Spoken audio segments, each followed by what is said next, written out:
betting on Canadian kids who are out of work is maybe a better strategy long-term for Canada's economic productivity and wage equity?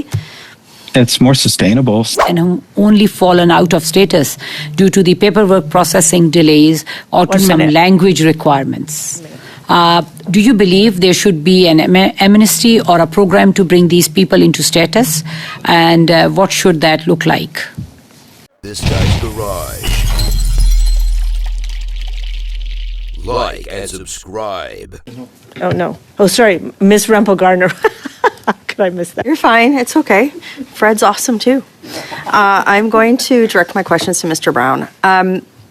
So you cited some figures that I think a lot of Canadians are concerned about, but that haven't often been heard at this committee, which is that we have a youth unemployment crisis, and the fact that many Canadian youth are seeing that opportunity for a first job sort of evaporate as there's become more of a heavy reliance on temporary foreign workers, be it students with work permits or through various streams of the TFW program. Is that what you're hearing through your organization as well? Yeah, very much so. And I was just speaking anecdotally at the University of British Columbia last week, and the kids just wanted to talk to you about the hundreds of resumes they're sending out and going absolutely nowhere. We have an obvious issue, and I understand the need, and I appreciate the previous comments from the other testimony. But former Bank of Canada Governor David Dodge warned us that the last thing we want is a bunch of low productivity businesses hanging on because we provide them cheap labor. Not only is it bad for Canadian productivity, but there's also a big risk that it contributes to wage suppression and job displacement for Canadian workers. The TFW program is failing the grade on multiple different sets of conditions. It is drawing the ire of international rights organizations. There's a recent report that just came out as well. And I hate doing this, but I have a very short period of time. So Gotcha. Just to keep your answers quick helps me. Real quick. I'm going now. Bureau. Okay. That's how it works. Gotcha. So, we have had testimony in this panel, and which I kind of sympathize with. There are regions in the country where there is a need for labor. My question is, I think rather than saying, how do we indefinitely continue to juice the supply of temporary labor while we have a youth jobs crisis?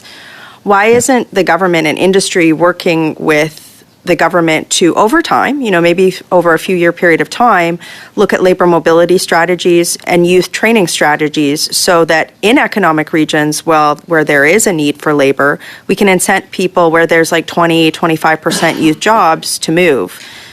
Would you recommend that?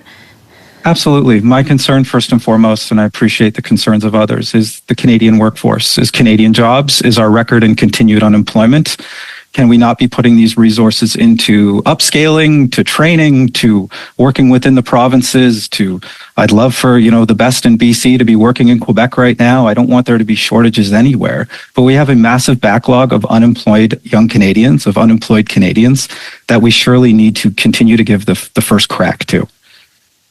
I've also heard, we had a labor union leader from British Columbia talk about how people who are coming into the trades, either to participate in manufacturing young Canadians, they might be in one of their training boot camps, but they can't get hired because of wage depression that's inherent to the TFW program. You talked a bit about wage suppressions. Do you think that, over time, phasing out the TFW program, and I'm talking specifically about economic regions that have high employment, phase it out, abolish it, but instead start focusing on labor mobility and jobs training, specifically for youth and trades, that's maybe like betting on Canadian kids who are out of work is maybe a better strategy long-term for Canada's economic productivity and wage equity? It's more sustainable, certainly. It'll lead to a healthier economy. It'll give these kids a hand up because they're failing to launch in record numbers. And I think we all know where that could go. I worry about them socially, where that's going to lead if they're alienated and unemployed and stuck at home. And so that has to be the play. We have, our economic experts telling us, that that's what you're supposed to do for a living. We used to pay more, offer more, train more. I hope that we return to that and this doesn't just become the new model that we rely on. And some of the economic data I've seen is that Canada is sort of becoming we have a indentured labor underclass, and I don't think that's how immigration was supposed to work in Canada. I think people who come to Canada should have the ability to have full economic participation and not participate as a laborer that's indentured to one company. Now, some people will say, well, we need to open up the TFW program and make it more flexible. But for me, I see, a 20% unemployed youth labor force. And I think that the first goal should probably be to abolish the TFW program, and, make sure we're looking at economic regions that have special needs, but look at more labor mobility and youth training programs. Would you agree with that recommendation?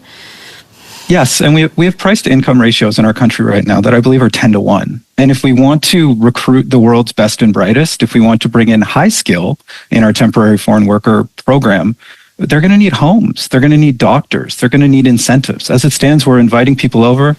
It's like we haven't cleaned up the house. The oven's not on. Like the conditions are, there's a hole in the air mattress. Like we have so much to improve. And that starts by doing right by our workforce. Thank you very much. Thank you, Ms. Rempel Garner, and thank you, Mr. Brown. The government has signaled its intentions to move from temporary pilot programs towards a permanent caregiver immigration program in the coming years. What would the essential pillars of that permanent program need to be in terms of the numbers, admission numbers, eligibility criteria, and settlement supports so that Canada can reliably meet our caregiver needs for home child care and also the home support workers program while treating those workers with fairness, respect, and dignity everyone deserves? Thank you, Madam Chair, and I appreciate the question. I agree that Canada's temporary foreign workers is essential. I do understand the need of Canadian workers. However, the temporary foreign worker program, a large number of foreign workers are in caregiver and other essential categories. The caregiver program, a lot of the applicants in this program are women. They're racialized women who come from countries in Asia and the Caribbean. In order to make it an equitable, consistent, and fair program, Canada needs to specify the temporary foreign workers should have the sector-specific work permit. So, as my fellow chairs have mentioned, they are not tied to one particular employer. They should also ensure that the wages are comparable to wages in Canada to ensure a fair and equitable treatment of the workers. I would suggest that the processing time and the application requirements be clear and specific, so it's not a program that's open. Under the current program, it opens once a year and it only allows a certain number of applicants. There is no certainty. There is no consistency. We need to ensure that our workers understand the process when they are entering the country, what is going to happen, and that reduces them being tied to one specific employer. That ensures they're not open to abuse. And that ensures that there's a predictability and an openness to the program. So I would suggest that that should be how the program is administered. In terms of numbers, we've seen in previous years that leaving the program as on a rolling application basis ensures that everyone is able to apply and ensures that everyone understands the requirement of the program to be able to enter the program. Thank you. I would like to ask you a question on the out-of-status caregivers. These are the people who have come to Canada legally, have been contributing to our economy, paying taxes, and have only fallen out of status due to the paperwork processing delays or to some language requirements. Do you believe there should be an amnesty or a program to bring these people into status? And what should that look like? there should be a program to bring these people into status. As I said before, there's a lot of racialized women who end up coming to Canada with the expectation and the belief that their family will join them eventually if they obey the rules. A lot of times when these applicants are refused or denied, it's because of employer activities. They've been abused. The employer refuses to sign documents. They cannot meet the language requirement, or other uncertainties that have been created after they entered Canada under the program. So I would suggest that there should be an amnesty that allows these applicants, these vulnerable women who are here by themselves, without family support, without any kind of support, to be able to apply for and receive permanent residency. Madam Chair, I would like to take the remaining time to table a motion that is tied to this study.